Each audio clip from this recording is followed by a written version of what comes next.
Hi అందరికీ another mini blog అండి. నేనైతే ఊరు వెళ్తున్నాను భీమవరం. సో మమ్మీ వాళ్ళు మేము భీమవరం వెళ్దాం, వర్క్ ఉంది అనుకున్నాము. కార్లో వెళ్దాం అనుకున్నాం, కానీ నేనైతే బస్ అనుకున్నానండి. ఎందుకంటే ఇప్పుడు ఫ్రీ బస్సెస్ ఉన్నాయి కదా లేడీస్కి, దట్టు లేడీసే వెళ్తున్నామండి. ఫ్రీ బస్సెస్ ఉన్నాయి కాబట్టి ఒకసారి చెక్ చేద్దాం ఎలా ఉందో అనుకున్నానండి నేనైతే. ఎందుకంటే మీమ్స్ ఎక్కువ చూస్తున్నామండి, లేడీస్ కొట్టేసుకుంటున్నారు, జెంట్స్కి సీట్స్ ఇవ్వట్లేదు కూర్చోడానికి, కండక్టర్స్ని గెంటేస్తున్నారు, ఏదేదో చూపిస్తున్నారు మీమ్స్లో.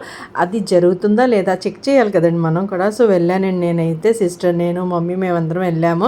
నాకైతే మా ఊరు నుంచి భీమవరం వరకు అయితే నాకు అలాంటి ఏం అనిపించలేదండి. బస్సు కూడా ఖాళీగా ఉంది, చూసారు కదా, టికెట్ కూడా చూపిస్తున్నాను. బస్సు కూడా ఖాళీగా ఉంది, ప్రశాంతంగా ఉంది. దట్టు లైన్లో ఎక్కుతున్నారండి జనము, కొట్టుకోవడాలు అలాంటివి ఏం లేవు. మా ఊర్లో అయితే ఇలాగే ఉందండి. మరి బస్ ప్రయాణం మీ ఊర్లో ఎలా ఉందో నాకు కామెంట్ సెక్షన్లో చెప్పండి. మీమ్స్ చూసి నేను కంగారు పడ్డానండి. అమ్మో ఇలాగ ఉంటుందా, ఇలా కొట్టేసుకుంటున్నారా లేడీస్ జెంట్స్ అని. మీరే చూస్తున్నారు కదా, నేను చిన్న వీడియో తీసానండి. ఎంత ప్రశాంతంగా లైన్లో వస్తున్నారు, ముందు నుంచి ఇప్పుడే బాగా ఎక్కుతున్నారండి బస్సులో. ఇది నా బ్లాగ్ నచ్చినట్లయితే లైక్, షేర్, సబ్స్క్రైబ్.